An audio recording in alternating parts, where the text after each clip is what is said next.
Hey guys, what's up? It's Rygar the Destroyer, and this is the third part of my 100th video special. I guess this time we're doing my Star Wars 3 3/4 inch scale vehicles. There are some other vehicles that aren't in that scale, but we'll get to those here in a second. Like in all of the other videos, I just want to start out by saying this video is not a brag. It's just to show you what is coming up, you know, kind of a little bit of insight into, you know, what I collect primarily. So if you think you're going to be offended, you know, please, you don't you don't have to watch this video. But anyway, let's go ahead and get started. And I might take some pauses during the video to move some of the vehicles out of the way. Unlike some of the other things that we've looked at, these have a pretty large footprint as far as how much room they take up on the table. So I'm going to have to move some of them. But anyway, here we go. Over here, this is Obi-Wan's Jedi Starfighter. And that's made from the same mold as Anakin's Jedi Starfighter. I had to have both of these. You know, I love Obi-Wan, and I really wanted to do the opening scene of episode 3 where you have both of these. So this one's already hanging in my my room. I need to hang this one you know, in formation, so that'll be cool when that gets done.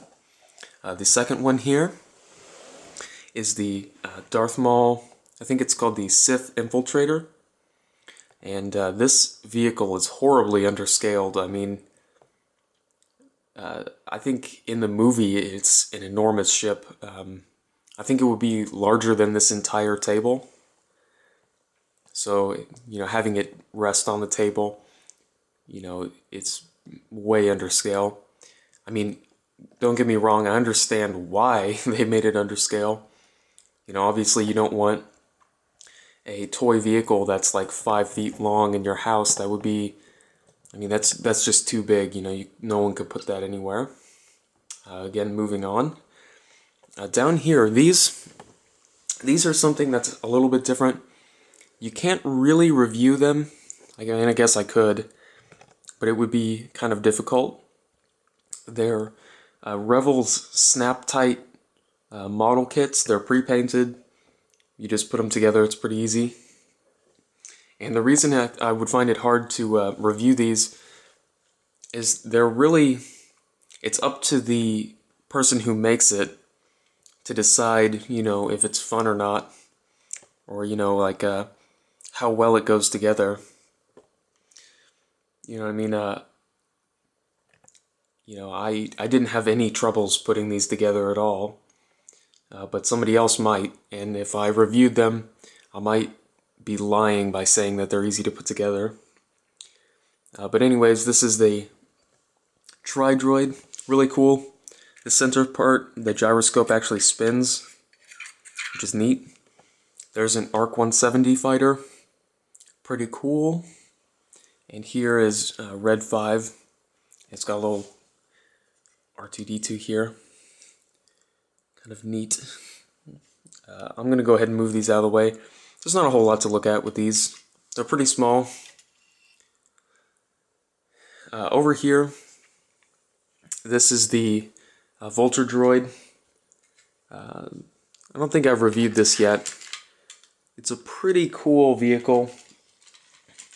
Definitely captures, you know, what it's supposed to be very well. It does have a couple problems, but, you know, overall, it looks great. I'm going to go ahead and move that out of the way too. Alright, here's the Henya Bomber. This is a great vehicle, and I saw it on Amazon like yesterday for an amazing deal. So if you like this vehicle, it's on Amazon right now for a great deal. Here's the 30th anniversary TIE Fighter. You know, a nice vehicle. I have this one hanging in my room right now, so that's pretty neat. Sorry, my camera work is horrible this time. There's a larger, this is the Hasbro's version of the Tri-Droid. Again, it's got the spinning gyroscope, which is neat. Here is the Droid Bomber. Over here, there is the Republic fighter tank. And then here's one of the larger pieces in my collection. This is the Tiger Shark ARC 170. And I never thought I would get to own this vehicle. Obviously, the Tiger Shark pattern for these vehicles is very popular, as I think everyone's seen with the Tiger Shark Republic gunship. But I got this one at an amazing deal.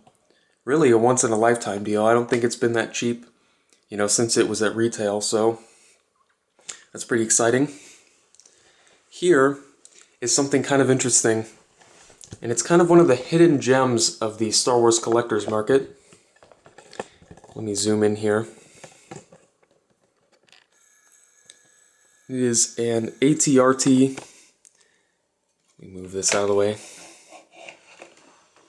There we go. And this is a Revell Snap-Tight model kit. And I do want to say that this, if you want an ATRT and you're not afraid to put one together, it's just a snap-tight model kit, so it's not very hard. This is in perfect scale with the 3 3/4 inch figures, and it's one of the only ATRTs you can get with actually articulated legs.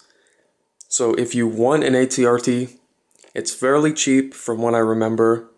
You put it together, you know, you can have fun with that, and it looks amazing. Over here is the, I can't think of the name offhand, it's the Clone Artillery. Really cool, looks great in a display case or whatever. I love the design of that. And next to it is the V19 Torrent. And funny story, when I bought this, I was on vacation and I stopped at a comic book store and I saw it for what I thought was an amazing deal, way under market price.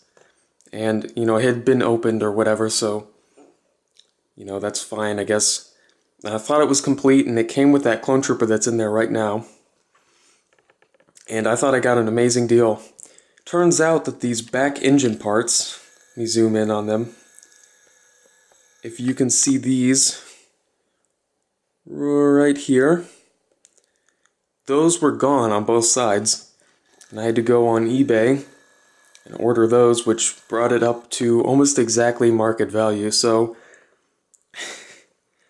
in the grand scheme of things, I didn't really save myself any money, but do have kind of a funny story now. Moving on, there's the two AATs that I have. Both of them are the Geonosian style, I guess, in their paint scheme. One's Clone Wars and one's 30th anniversary. Over here is the 30th anniversary collection Hailfire Droid. And that's a pretty neat one too. I love the detail on there.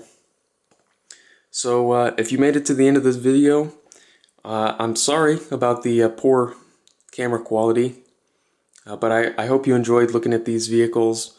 And I hope you look forward to seeing them reviewed later on my channel. So if you have any questions, just leave it down in the comments section below. And I'll see you later.